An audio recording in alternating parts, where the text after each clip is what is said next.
Like, I am a firm believer that there is a specific piece of the pie that is yours. Yeah. There's a specific piece that can only be like a piece of this like huge plate in front of us. this Yeah. huge, like, there's so much work to do, yes, and it's overwhelming, yes, and it's not going to go away anytime soon, but there is a specific piece that's yours to do. There's a specific piece for you to like hammer at and sculpt and figure out how you want to engage it. Because if we're all in that like frozen, I can't do anything, I couldn't possibly create anything, or make a significant enough difference. If we're all there, then nothing's going to change. We all have something that we can do, and so your work is like figuring that out. Hey everyone, I'm Thais Sky. Welcome to Reclaim, a podcast for women by women on conversations that matter. Hello, all you beautiful beings. Thais Sky here. Welcome to Reclaim, the podcast. We are back at our regularly scheduled podcast day. Tuesday is when Reclaim comes out with a new episode. If you have missed the past 5 episodes, I have been releasing an episode every day last week and then one yesterday called Reclaiming Worth. It's a series that I'm doing on how we can investigate the barriers to our worthiness and how we can reclaim our worth in the world. If you missed it, I had such a good time doing the series. You can check it out, wherever you're listening to this. Just go back a few episodes, and you'll see those episodes live. I received tremendous amount of feedback around reclaiming worth. And because of it, I actually have decided that moving forward, I am going to do more segments where I just share some of my thoughts with you all on navigating the complexities of life. This feels really, really right. It feels really exciting. And the way I'm going to do this is by answering your questions. So this is where you come in. If you have a question, if there's something coming up in your life right now that you would like some support around, email my team at info@thaissky.com. Only 2 people will see that email, my assistant, Sydney, and me. So you can be sure your privacy will be maintained. Send us a question, and I'll be happy to read the question out loud on the podcast and give you some thoughts and, some of my thoughts based on my experience as a life coach for over 8 years now, as well as a budding therapist. I'm currently getting my master's in clinical psychology. And as an entrepreneur, I've been running my business full-time now for a little over 3.5 years and part-time since 2011. All right. So if you have any questions about worthiness, about life, about relationships, about your body, about significance and purpose and conflict and money and social justice, any question at all, I am at your service. Just email me at info@thaissky.com. Okay. Other quick note before the official interview portion of the episode. I know I've been talking a lot about Worthy Women Rise, but the day has come where doors are closing. Tomorrow, February 13th, the 6th cohort of Worthy Women Rise is coming to a close because we start on Sunday. I only have a few spaces left, and I know that this program is going to sell out. It sold out last time. I know it's going to sell out this time. So if you are feeling the pull to learn more about Worthy Women Rise, to apply, to be a part of this experience where we're going to spend 4 beautiful, intimate months together, supporting you and expanding yourself and learning the tools that are necessary to go from survival to thrival so that you can finally reclaim your worth and step up as your most expressed self, well, then I invite you to go to worthywomenrise.com to learn more. There you'll see a video with me sharing my thoughts on the program. I have a recording of a Q&A call that I led last year that answers some questions that I receive about the program. There's a whole question section at the bottom of the page where I answer some questions that you may have.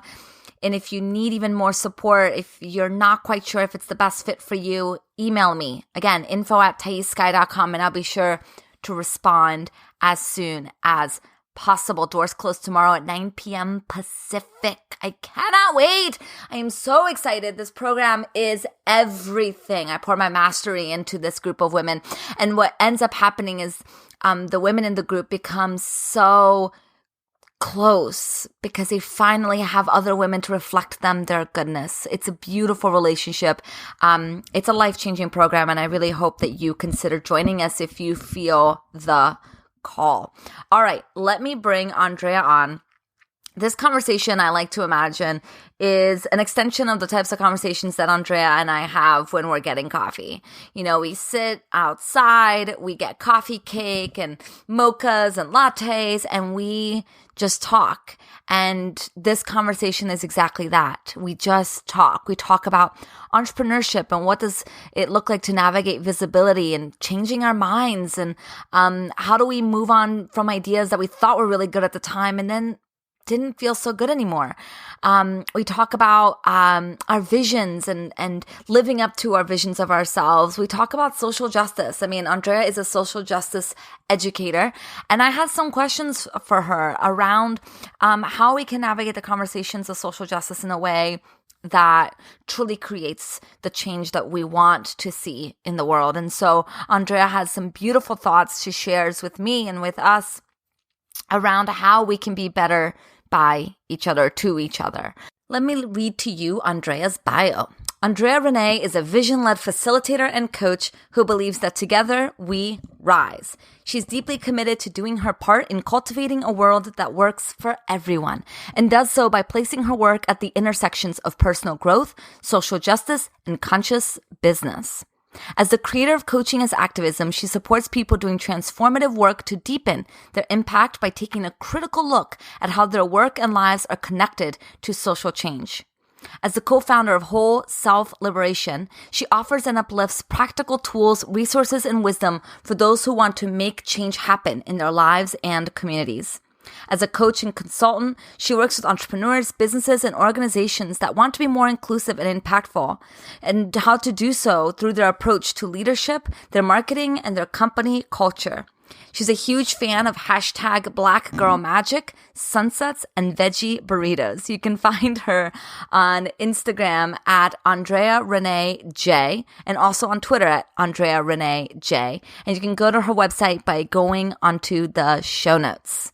This is not the first time I've had Andrea on the podcast. If you remember, I had a beautiful conversation with her, Alexis Morgan, and Layla Saad on the podcast earlier. I think it was like August of last year. So if you haven't checked out that conversation, I highly recommend you do so.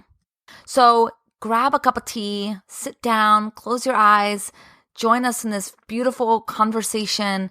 And as you're listening to us, I want you to be thinking about your own relationship with paying attention, because that's a theme that we found in this conversation, this idea of paying attention.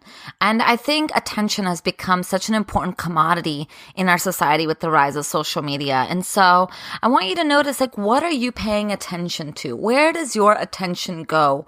How often do you pay attention to what's happening in your life, what's happening in your heart, and where can you put attention that will allow you to feel more alive in your experience as a human on this damaged planet?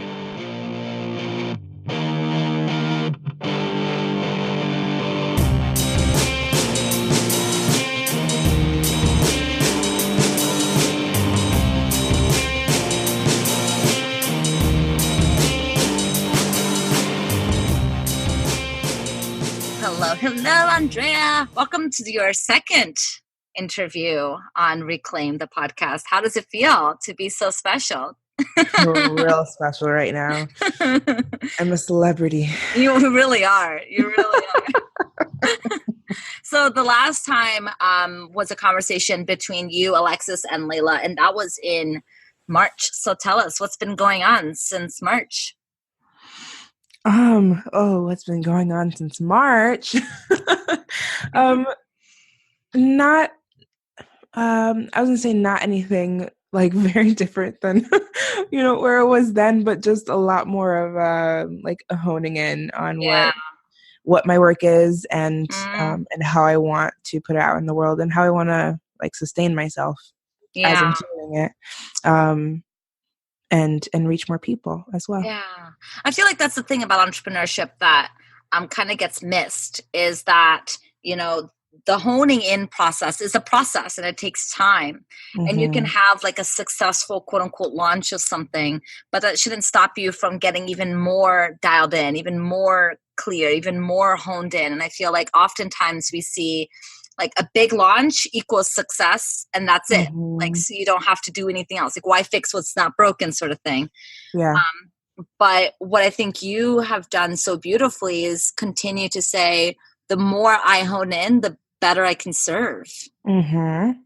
Yeah. Well, and I've also realized, I've recently realized that, as I look over this past year, that I have made a lot of decisions that weren't quite in the my best interest or in the Mm, best interest of my work, and where I was avoiding getting my work out into the world more, where I was like, I was so deep in like maintaining what I mm, have, especially coaching as activism. I was so like deep in the maintenance of it that I was like, I just want to do something different. I just want to like create something. mm, And instead of um, creating systems for me to be able to like outsource the maintenance of coaching as activism and automate it and make it more sustainable, and that's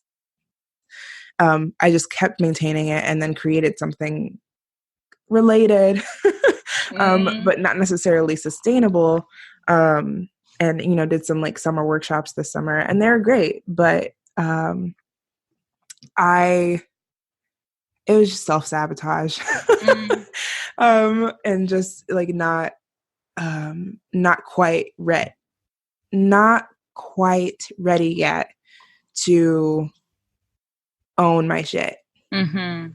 And now I'm like in the process of owning my shit Yeah. and it's scary.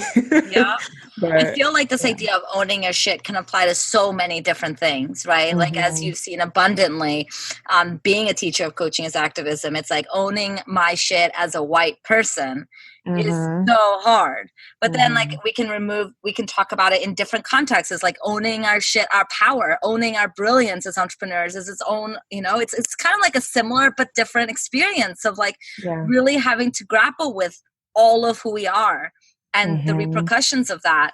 And I think we're both terrified of our weaknesses, of our imperfections, as well as of our power.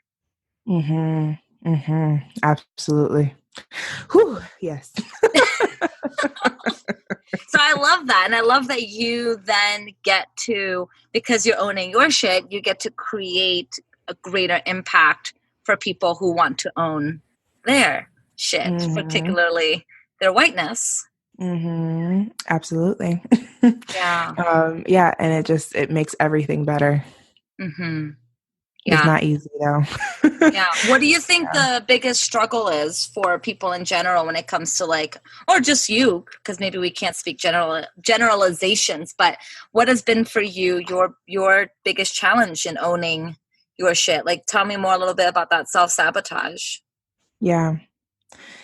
Um, I think there's a couple struggles, and I don't know how, size wise, which one is bigger, but one is definitely, one is definitely like comfort is really seductive, Mm, and and maybe elusive is the right word, but it can be so easy to just like feel like, or for myself to like convince myself, oh, I'm doing this new thing, I'm trying out this new stuff, and I'm growing. And that can exist, but at the same time, I'm also like, I'm also like just repeating the same like patterns, the same thing that I'm used to, and it's really comfortable for me to start like getting distracted, versus like doubling down on the thing that I know I need to do, and I want to do. It can, there's a lot of ways in which I can deceive myself thinking that I'm like doing something to grow or doing something to take care of myself, or whatever it is, like something that seems like it's good for me, and then it's not. Or it can have both, but I can see so many parallels, the same thing between that and whiteness, right? Like, white people, it's very easy for us to believe that, like, what we're doing, the new age spirituality, all that stuff is growth and is working and it's good for us. And there is that both and, which is, while that can also be true, it can also be a form of self-sabotage, a form of refusal to look at the ways that these teachings are perpetuating white supremacy. Absolutely. Yeah. And with anything else that like would be good for us in the long run, good for us collectively, but we're so attached to what is right now, what we know, versus what we don't know, and so that can be like a huge challenge. Yeah, and it's much easier for us to stay comfortable in what we know than to expand into the opportunity to grow, and that means questioning and challenging some of our deeper rooted patterns. Yeah. And that's also the other piece that I was gonna say was like, is the fear of the unknown, the fear of like for me, as I'm thinking about like 2018, my fear of owning my shit, in the sense of like owning my work, owning the vision that I have, the offerings and services that I want to put out into the world. Fear of the unknown, fear of what might happen, what might not happen, how people might receive it or not receive it, how people might think about me or my work, and not wanting, like avoiding at all costs, even getting a little taste of that. Regardless of whether or not it's like quote unquote good or bad, but just like not wanting the consequences, period. Yeah. And I feel like it's so tantalizing, the not wanting the consequences, not wanting to really take responsibility. I feel like that's something that we find ourselves doing all the time, is avoiding responsibility, avoiding really taking ownership for our lives. Yeah. And then I think, with your work around worthiness, like that's a huge piece of it, for me, and I think for a lot of people as well. Like for me, like that, like seeing myself, seeing what I'm doing, seeing how what I'm doing is impacting others, like seeing it really clearly, like crystal clearly, for what it is, rather than getting caught up in the question of worthiness, whether like I'm worthy, or whether my work has enough value to X, and like letting that, like taking that question off the table, because it's not a real question. The answer is always yes. But I definitely think that worthiness is so intricately tied to our work as entrepreneurs. It's very hard to get away from the worthiness wound when it comes to selling our products, creating work creating our work and then hoping that other people find value in it. It's just hard to differentiate between, well, this is just a product. It has nothing to do with me. It's not personal. But it feels really, really personal when this doesn't land or this doesn't resonate, or I put myself out there in a very vulnerable way and I'm not getting the type of traction I thought I wanted, or I thought that I would get, that I would get. Yeah. Yeah. Yeah. Yeah. I know. It's really exciting. And it's, I'm seeing you put out your podcast, which I think you said that this is your third iteration or fourth? Yeah. Third public iteration. There have been many iterations in the background. And so what was your thought process around that? Yeah, well, so I've always loved podcasting. I love more than anything else being interviewed on podcasts because I don't have to do any of the work. Yep. Know that. I love, yes. But I love podcasts. I love listening to other people's podcasts, and I think it's such a wonderful way to share your voice and connect with a ton of people in a really intimate way. I hear a lot of people, especially people that are like teaching about podcasting, talk about how intimate of a platform it is because people are like driving or like listening to it while they're working out or while they're cooking, or it's like you're like in someone's ear. And they are spending anywhere between like 15 minutes to an hour and a half giving you their attention, which is huge in our society right now, where attention is so our attention is so all over the place all the time. And so I've wanted to do a podcast for a long time. I created my first one a few years ago. It's called the Change Makers Podcast. And you can probably hear my voice as like, talking about it. And I did maybe like 8 episodes of that, and it was okay. It wasn't quite getting at what I wanted to get at, and it was a little bit before I got like very clear about.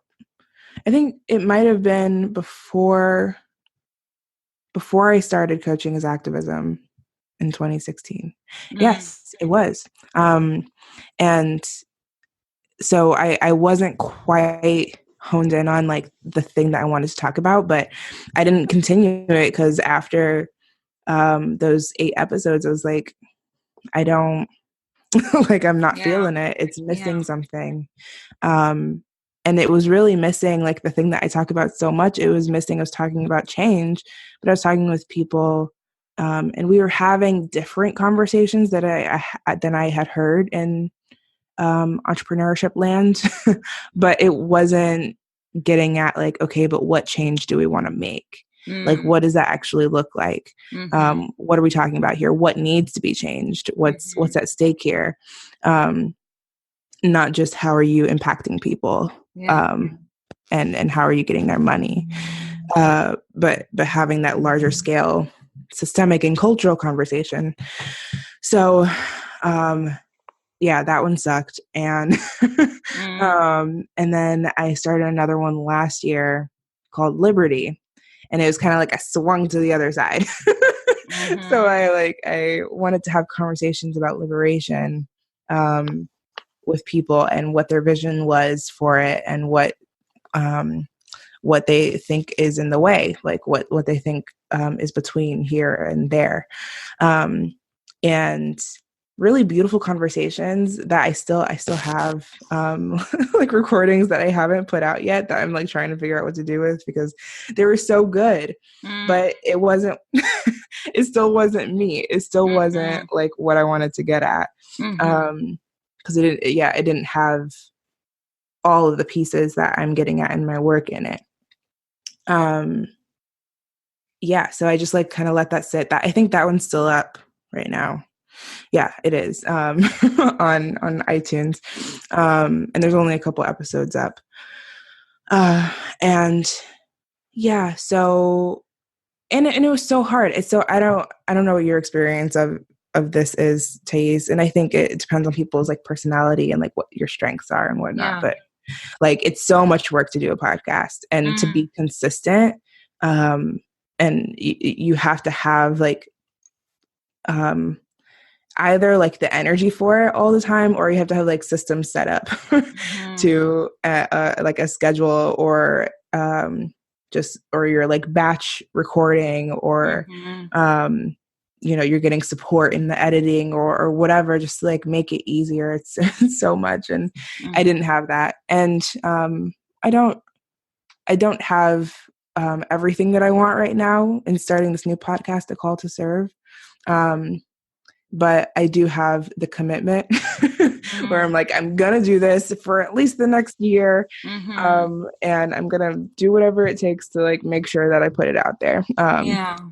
because it's important to me. Yeah. And it's me that it Yeah. has all the pieces that I want in it. It's So beautiful. It's a thank you. beautiful piece of work that you're putting out into the world. Yeah, podcasting is hard. I think people really underestimate the challenges of podcasting and like what it looks like and what is required. And that's why, I have a Patreon for people who want to support the podcast, because I do it all. And I think that, while in many ways, if it's easy for me, it's also time consuming. And I think people don't really realize that. But at the same time, it's like, I've come to learn, being an entrepreneur for full time for 3.5 years, that the things that you find yourself gravitating towards again and again and again, like do that. Do that. If Mm-hmm. you and I've been gravitating towards podcasting and having a podcast for so long, and I love it. And I'm like, I'm doing that. That's Yeah. my thing. I'm gonna keep doing that. Mm-hmm. Yes. Yeah.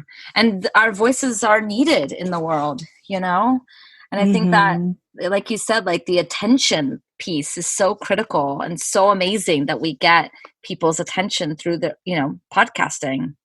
Yeah. Yeah. I think I was listening to one of your episodes. Maybe it was with Mara. Mm, But yeah, and I remember you saying like, just thank you so much for for giving me your attention. mm-hmm, And I think, yeah, I've been thinking a lot about that as I'm following this woman, Alex Wolf, on Instagram.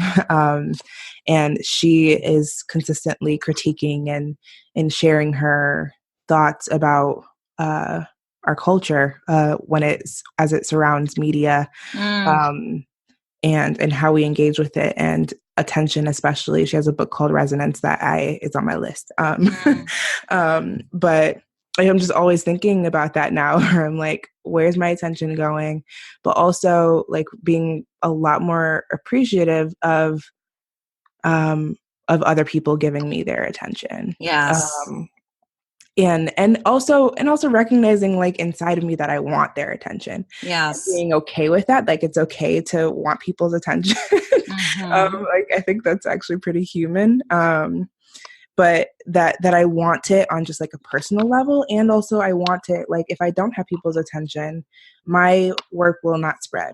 Mm-hmm. Um, so like I think I've done a lot of work on being okay with that, Mm-hmm. being okay with like wanting people's attention. Uh, and I think it helps too, because if I know that, if I'm clear on that, then I can be clear about the ways that I'm going about that. Yes. There's a lot of ways that we go about that in our culture, Mm-hmm. that are manipulative and scammy, and just outright like harmful. I think it's um, important. I love that you brought this up.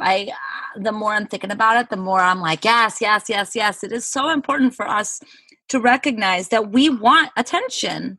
mhm. I think that there's for some reason, there's this energy in the coaching entrepreneurial space where like you're you're not supposed to want attention, because then that means that you're egocentric. It means you're making it be all about you, et cetera, et cetera. Mm-hmm. But at the same time, like, why would you post a picture on Instagram? Why? Yeah, Why you are know, I you want people to posting? see me. Exactly.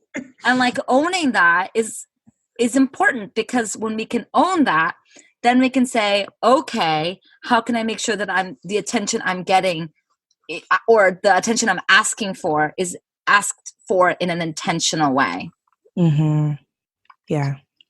And I think that that's a really important question that we need to be asking ourselves, any one of us that's on social media or that runs a business or that does marketing in any way. Mm-hmm. Yeah, I really like that. Yeah. Yeah. And Shout out to Alex Wolf, because she has shout out to Alex she's Wolf. creating a documentary called Attention for Sale. So Well, and I feel like right now, speaking of attention, mm-hmm. particularly, I would say the past like 2 years since Trump has been elected, there has been a tremendous amount of attention being placed on social justice, a Mm-hmm. tremendous amount of spotlight being placed on important conversations such as racism and sexism. And I'm curious how you're feeling about it all, like where you're at with it, like what are your, and she takes off her jacket. She's like, I'm ready to drop some juice on this. I'm getting hot. Yeah. Well, yeah, there is so much attention going towards social justice right now. And I think it's, like I wrote a post on Instagram recently where I was talking about how like I'm not interested in the frenzy that happens when something's going on in the world and it's brought to our attention. Like it's been going on, but it's brought to our attention, and now we're like, oh my God, how are we, like, what are we doing? Like, this is horrible. This is horrific, whatever. Like, I'm so over it, because it's been happening. And then we a ton of attention goes around it, and then something else happens and our attention goes there. And that's part of like the conversation about like, where are you putting your attention and why, and what is it serving, and what are you up to around that? Because if we're just constantly in this like news cycle frenzy of like, oh my God, this is happening, and then oh my God, this is happening, what are you doing with that attention? What are you doing with the things that you're absorbing from giving your attention to these things? Because that's what matters. Like your feelings about it. Okay, yeah, cool. What are you doing though? What are you doing to support or to help or to fight against, or whatever it is that you're feeling? What are you doing with that? So like all of the tension going towards social justice right now, I'm like, yes, okay, but how are we harnessing? How are we like really milking in the best way all of this energy that is around these very important things? Because if it's just like emotion, okay, so what? Yeah, and I feel like in many ways we kind of feed off of that. I'm speaking as the social justice collective. I feel like in many ways we feed off of the emotion because we're all human and we're all reacting and we're all riding the roller coaster.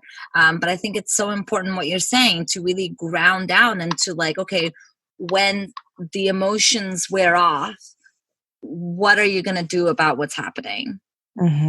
Or are you just riding the emotional wave? And I feel like sometimes it can become an addiction, to be riding the crisis wave, like crisis after crisis after crisis. And you get that adrenaline, you get angry, fuck the patriarchy. And we get like so upset and so angry. And then we kind of, it's not sustainable, that isn't sustainable. So then we need another crisis in order to get our energy levels back up. And then of course what happens, everything that goes up comes down, and so then we crash, we fall into spirals of depression and shame and helplessness and hopelessness, and none of that I feel like can produce the type of power dynamic shift that we're all looking for. Yeah. So what, I mean, especially when it comes to like social media, what I have to do is pay attention, pay attention to what I'm giving my attention to. Mhm. And, you know, I've gotten like clearer and clearer over the last few years. Like, I will not engage in a Facebook argument, Instagram argument about anything having to do with validating somebody's humanity. Like, I will not. I Mm. will engage in a discussion, maybe, but also not, because this is my work, and I like, if you want to talk about it, like, pay me. But Yeah. Right. um but also just in general, I don't, and this is for me, because I think for other people, this, there might be that might be something that like they're wanting to do, that they're committed to doing. But for me, there is no payoff. Mm-hmm. There's no I get nothing off out of it Mm-hmm. other than exhaustion. Mm-hmm. And I can't afford to be exhausted. I have a business to run that is also exhausting in some ways. And so for me to be engaging in something where um, people may or may not be getting something out of it, Mm-hmm. because they may or may not even want something out of it, Mm-hmm.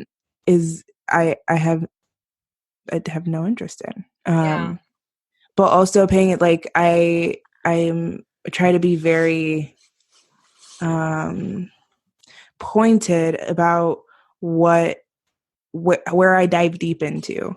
So like if something's happening in the world and like I want to know more about it, I may not dig into it right in the moment when I see it pop up on Facebook. um, I may not dive deep into it right then, because I may not have the energy or the capacity to like really actually get something from it, actually engage with it, rather than just consume it. Mm-hmm. Um, and and so I have to have some boundaries for myself around how I engage on social media or with the internet, period. Yeah. Yeah. I feel that the internet has become a very fiery place in the Mm-hmm. past few years. And it could have been this way for much longer than I recognized or I saw. Um, but I can see more than ever now how afraid people are to engage or to post or to participate or to whatever, enter any type of discussion, because we are all so reactive and we are all so quick to react in many ways, rightly so, right? And Mm-hmm. like, I'm not, there's no judgment, but it does then beg the question of to what extent and to what goal. Mm-hmm. Yeah. Well, and what I'm interested in more than anything when it comes to social media and the internet is, well, mostly social media, is building relationships. Exactly. Like, Right. that's what I'm here for, is building relationships, getting to know people, and uh, getting into a Facebook argument in somebody's comments does not accomplish that goal for me. Mm-hmm. um, and so, like, there have been moments where I have got, like a couple years ago, where I've gotten into things with people, and eventually it gets to a point for me where I'm like, okay, let's hop on the phone. Let's talk Yeah. about this. Yeah. Or like, or, you know, you and me were friends. You have my phone number. Like, let's text about this. Like, let's, Right. like, why are we talking about this right now in like in this forum where there's like all these other people watching and other people like putting in their opinions? Like, this is a conversation between me and you. Let's Yes. talk. I think that that's the um, humanizing approach. mhm, As white people, if I post something on my Facebook, I'm responsible for the energy that will happen on my feed by people commenting. And if a white person that I'm connected with on Facebook comes on and I know this person and they're acting in ways that's dehumanizing, but of course, out of quote unquote ignorance, right? Whether it's wolf or mhm, not, who knows? Why not be like, okay, like I hear you, let's take this conversation offline. Like, let's have a Zoom talk. Like, let's mhm. because I have some thoughts that I want to share with you. And I think that a discussion about something as complicated as race and white supremacy, may be more effectively dealt. Like, I may have a better luck in helping you understand if we talk about it versus just getting at it in the comments section. Mm-hmm. And it may not end up being a feel good conversation, like you may still feel, shitty or like upset or whatever at the end of it. But we're all humans behind our little like profile pictures. And most of us have the capacity to like have a full conversation about what's happening. So yeah, Lindsay and I did our final part 5 episode of You're Waking Up to Your White Privilege. Now what? We are talking about, how do we talk about race to our families coming home for the holidays. And one of the things that I think is really important as white people is that we not drop each other by demanding that other people get it as fast as possible. Yeah. And to hold people in the complexity of their experience of waking up to their whiteness, whatever that looks like for them. And I think that can apply here. Yeah. As white people, like, it's our opportunity to be holding each other through this experience. And I don't think that going at it in a comment section is necessarily always, sometimes, but not always, the best approach for that. Yeah, there's strategies around it, because there are like times where like having like getting into it with someone on Facebook like you may not influence the other person the way that you want to influence them, but there might be other people watching, yes, and gaining something from it and learning from it. And that's definitely like, that's been my experience. But at the same time, like being clear about like what you're up to, why are you doing that? Yeah, I hear that. Yeah. I hear that. I know that when the whole Danielle Laporte thing happened, I know that there were a lot of spiritual white women who may not have been aware of their privilege, in their bubbles. And when they saw everything happen with Danielle Laporte, who's someone who's so well known, such a figurehead in the new age kind of world, it really forced people to like reconcile with some uncomfortable truths. And I think it was, I think it was important. And then I also wonder, and I would love to hear your thoughts, like, do you think, like, let's just talk about that specific example, like that specific individual. Do you think long-term that will create, or that created the goals that we seek in social justice? Because that's what I've been grappling. I know it's complicated, but it's what I've been grappling a lot with, like the short term versus the long term goals. Like short term goal, it's like it felt really important that she took down that goddamn program. It felt really important that she got called in or called out or called whatever, because she clearly didn't see how what she was doing was problematic, and it has to be known. She's has a lot of followers. She has a lot of responsibility to be grounded in that. And then I think about long-term goals, and did what occurred in that particular instance, does that contribute to the long-term goal? I think it depends. I think there are many goals at play. In that specific situation, there were many goals at play where there were, white people calling her out because they're projecting the things that they're not okay with in themselves onto her, and trying to like tear her down. There are people that were like genuinely trying to hold her accountable and just say like, take this down, do something different, because this is not it. And there are like many goals at play. What I've seen from that has happened from that, even just like in my own business, like a lot of times when somebody gets called out that has a large platform, and especially a lot of white women see it, they just come flocking. They come a-flocking to my work, to Desiree Attaway's work, to so many other people's work. There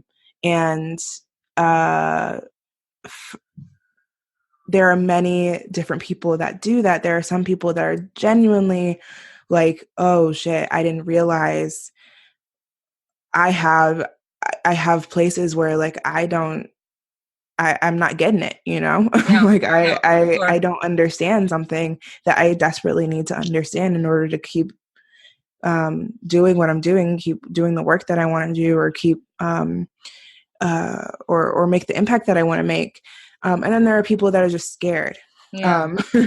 that are scared or feel guilty or are like just wanting to kind of are in like damage control mode and like wanting to make sure that they have all of their ducks in a row Mm-hmm. so that nobody comes for them. Mm-hmm.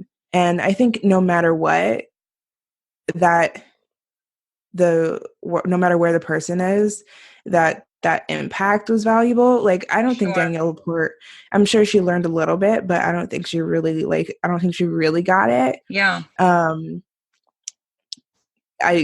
just in what we've seen from her after that. And I don't know if if you've talked about this scenario on the podcast before, but like if people don't know what we're talking about. What? People should just know everything that we're talking about. Who needs context? Yeah. Yeah, Danielle Laporte released this program earlier this year called Lighter. And the imagery that was used to promote it, and the languaging, and there was like an activism module and just like so many things. It just was not Well thought out. yeah, it wasn't well thought out. It wasn't a good look, you know. No, it was not a good um, look. She and used a lot of image of like bodies getting lighter, like the spectrum of color of skin getting Mhm. lighter, Yeah. and then the program is called Lighter. So it kind of Hmm. implies that the goal is to go from blackness to whiteness. So there's an Hmm. insidious um, invitation there, or subtle messaging that whiteness is, what's Yeah. superior. And Well, obviously that was not her intention, but that's definitely how it was seen. yeah. And I think the program as well was like kind of an answer to like the feeling that so many people have right now where it's like, oh wow, like the world is just getting heavier and heavier. Yeah. There's so much happening in it. And so she was like, oh, this program Lighter, like let's live and with like on the surface maybe good intentions, quote Yeah. unquote, Yeah. but of supporting people to like better be able to function throughout their days. But like that's not what we need. Right. We don't need to feel lighter. We need to like actually deal with the heavy shit. Yeah. So yeah, that's what happened. Yeah. But and Thank you for adding context. yeah, but and from what I've seen, like that has fueled people um into action, whether that action is sustainable and or will produce something different in the world, who knows. But I Right. think it did like ignite for a lot of people that were Sure. like, oh wow, like I need to do Yeah. my work. Yeah. Yeah. That's just, thank you for navigating that question with me, because it's just been something I've been thinking about.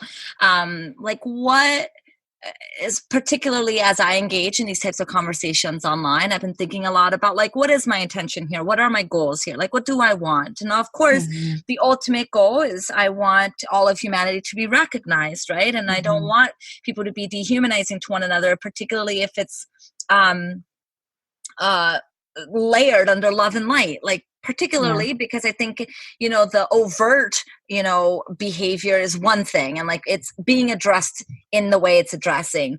But I want to talk about the subtle ways that racism, Mhm. sexism is alive, Mhm. particularly in the spiritual and entrepreneurship community. So it's something I'm thinking about. Like, what is my intention here?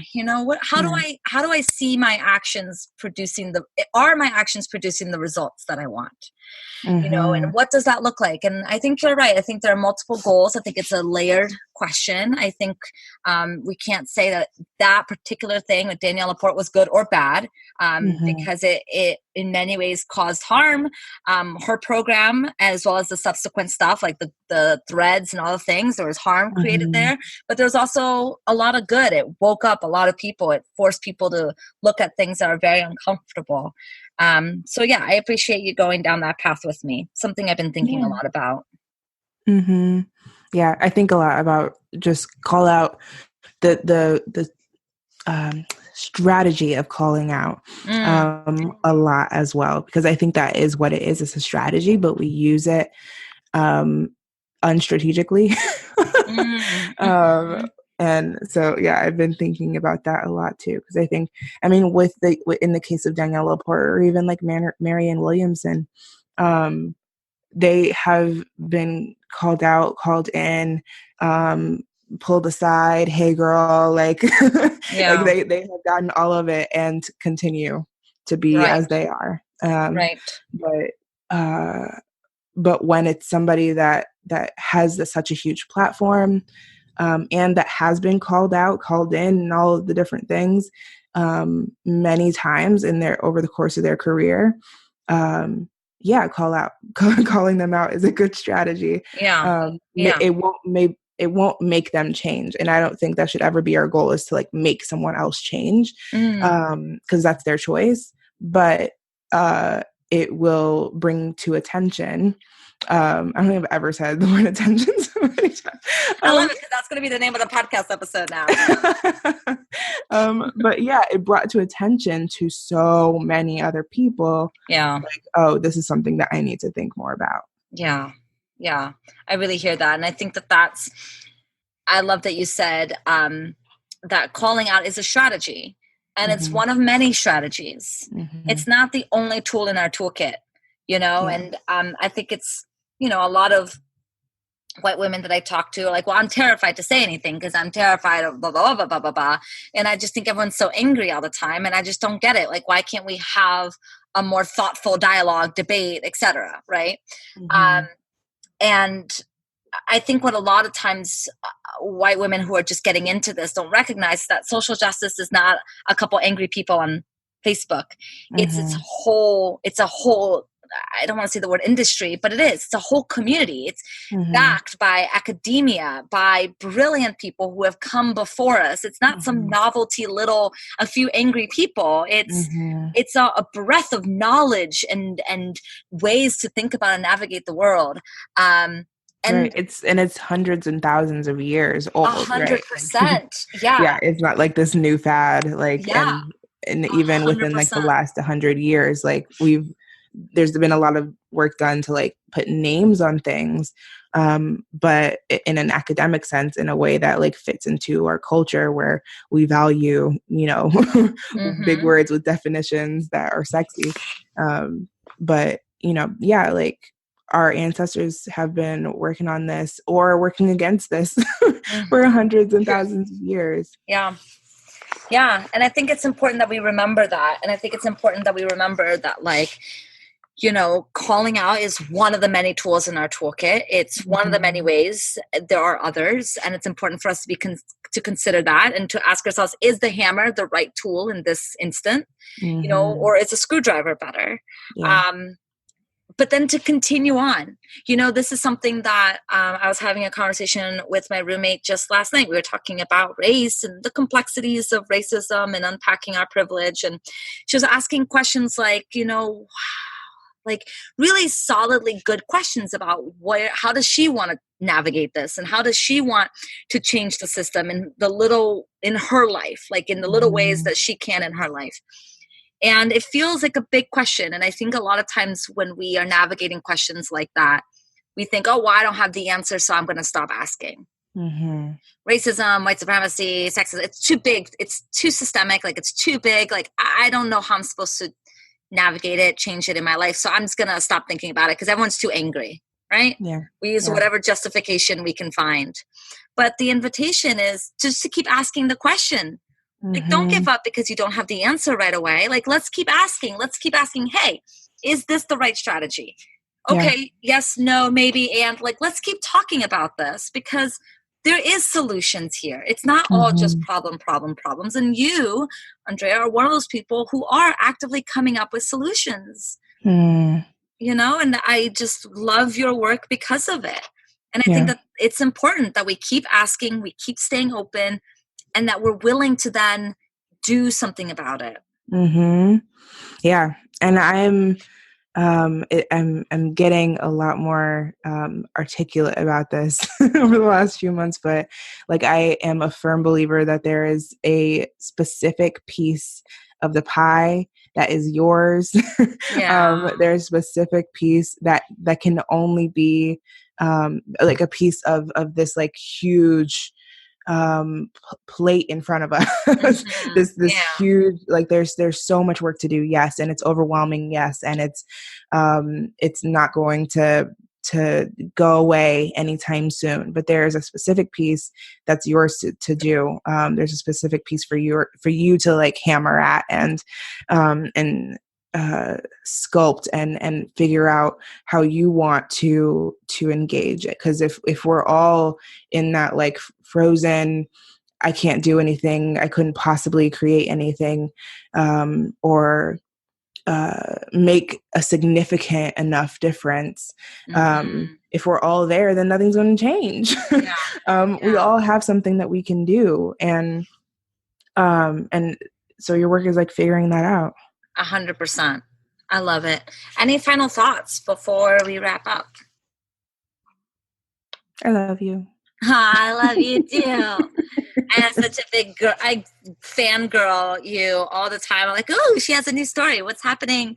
What's happening in the world? I have some opinions on things that you need to be sharing in your stories that you do not share enough of. Oh, tell me, but maybe not right now. But no, right now. Okay. Your plants. I need to see more of your plant babies. Yeah. So they want to be seen more. They need more attention. I think they thrive off of it. You know? Yeah, I think so too. That's it. That's my only suggestion. That's it. Okay. Yeah. So just I'm always getting comments from people. They're like, "Oh my gosh, your plants." They love it. They need it. They thrive off of it. Why are you not enabling their need? Okay. Why am I depriving them of this exactly? Why you're getting in their way? They're trying to own their shit. Yeah. Yeah. So we need to talk about why Andrea is self-sabotaging her plants. Yes.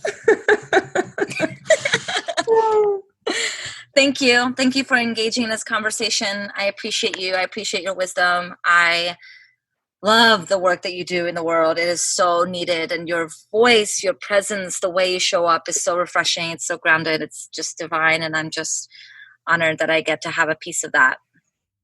Yes, thank you so much. I love being on your show. It's so different from so many of the other. Oh yeah, how so? We were just talking about before how this is my second podcast of the day and podcast interview, and yeah, I've been on a lot. Yours are always different. The best, you refreshing. Mean? The best. Yes. You are saying different. Absolutely. I'm hearing the best. Yes. I will sign off on that. Yeah. Cosign. Excellent.